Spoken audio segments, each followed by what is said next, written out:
Il était une fois une auberge dans un lieu paumé où un aubergiste donc vivait, en toute logique, l'air taciturne, pas très aimable, tout ça. Mais il avait une jeune fille qui s'appelait Franquette. Et Franquette, elle avait toujours le sourire, toujours amusante et tout, donc les gens venaient plus pour la voir elle que pour voir l'autre. Et ils mangeaient tranquillement, tout ça, bon voilà, c'était pas très riche, hein, mais bon, c'était une bonne étape. Un soir d'hiver, on vient toquer à leur porte. Franquette ouvre, il y a un vieux voyageur qui est là, tout pâle, et qui demande s'il peut dormir ici et manger. Et l'aubergiste dit, bon bah pour dormir c'est dessous, et pour manger, bah tire ailleurs, parce que là il reste juste des châtaignes sous la cendre, et c'est pour moi et ma fille. Pour ma fille et moi, pardon. Et donc le voyageur il fait, ah bah c'est pas grave et tout, tant pis. Et puis Franquette qui fait, bah si vous voulez on partage ma part, et puis voilà, il y en a 12 pour moi, donc on fait 6 et 6. Et le gars il fait, ouais ok d'accord. Et il commence à manger, là, il mange les 6, et hop, elle regarde dans les cendres, et elle voit qu'il y en a encore à nouveau 12. Donc bon bah il continue de manger, et hop, à nouveau 12. Et au bout d'un moment, bah, ils sont rassasiés, et puis le voyageur il fait, ah c'est bon, j'ai bien mangé et tout, merci beaucoup. Franquette elle fait, ah mais comment ça se fait qu'il y en ait autant sous les cendres, enfin il y en avait... Puis le voyageur fait, bah je sais pas, t'avais peut-être mal compté. Bon d'accord. Et le lendemain il s'en va. L'année s'écoule, l'hiver arrive, et Franquette propense donc à ce voyageur qui était venu l'année dernière. Et à ce moment-là, quelqu'un toque à la porte. Elle ouvre, et c'est le même voyageur qui paraît encore plus pâle, plus maladif que la première fois. Et il fait, oui bonjour, je voudrais, du coup, j'aimerais bien dormir, avoir quelque chose à manger. Et donc l'aubergiste dit, bah c'est toujours 2 sous pour dormir, et pour manger, bah tu passeras, parce qu'il reste juste une cuillerée de soupe pour moi et une cuillerée de soupe pour ma fille, donc voilà. Et le voyageur il fait, oh, bon c'est pas grave, j'attendrai. Et puis alors Franquette elle fait, bah si vous voulez, moi on partage une cuillerée de soupe, voilà.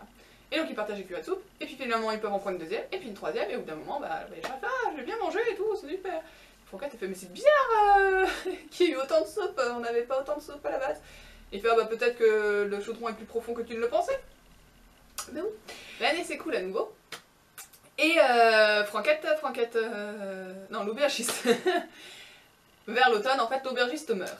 Et alors là, Franquette, bah, elle a plus rien, il n'y a plus moyen pour elle de tenir l'auberge, elle va devoir vendre l'auberge et trouver du boulot ailleurs. Et le problème c'est que ailleurs, ben, tous les compagnons sont pauvres, donc qui pourrait l'engager et du coup elle sait pas quoi faire, et donc l'hiver arrive, elle est un peu désespérée quoi. Et là on toque à la porte, donc elle avait complètement oublié le voyageur, finalement quand elle ouvre, elle voit le voyageur, elle fait ah bah... si vous voulez dormir c'est possible, enfin pour manger il me reste du pain moisi, ça vous va, voilà quoi. Le voyageur fait ah bah ça me va très bien et tout ça. Donc Franquette elle va boire, et le pain moisi en fait il s'avère que c'est une belle miche de pain toute chaude encore, toute ronde et tout. Elle fait oh bah c'est bizarre et tout, elle commence à manger. Et elle fait mais c'est bizarre parce que... je sais que j'ai l'air un peu débile depuis ces 2-3 fois, mais le pain, il était moisi. Et le voyageur il fait ah oui mais je pense que là si tu regardes dans ton garde-manger t'auras du lard et du jambon, et puis je crois que j'entends des poules en fait dehors puisqu'elles ont pondu des œufs. Et Franquette elle regarde tout ça, et en effet il y a des poules, il y a des œufs, il y a du lard, ah c'est pas possible. Et donc le voyageur elle fait c'est vous qui faites ça et tout ça. Et là elle voit que le voyageur il semble s'être redressé un peu, il est un peu moins pâle, il a les yeux qui brillent. Et il fait oui mais non en fait c'est ta bonté qui fait ça et tout, vois-tu moi j'ai été maudit parce qu'une fois j'ai refusé de donner du pain à un mendiant qui en est mort. Et du coup j'ai été condamné à errer jusqu'à ce que par 3 fois on m'offre par gentillesse en fait quelque chose à manger.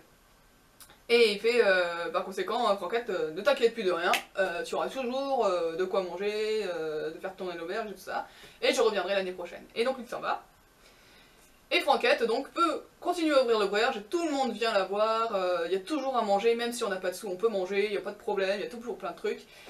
Et l'année suivante, en hiver, arrive le voyageur qui a rajeuni, étonnamment, beaucoup rajeuni, et qui donc demande à Franquette de l'épouser, qui dit bien sûr.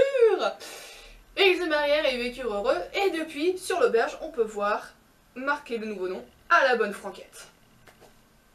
Et voilà. J'ai faim.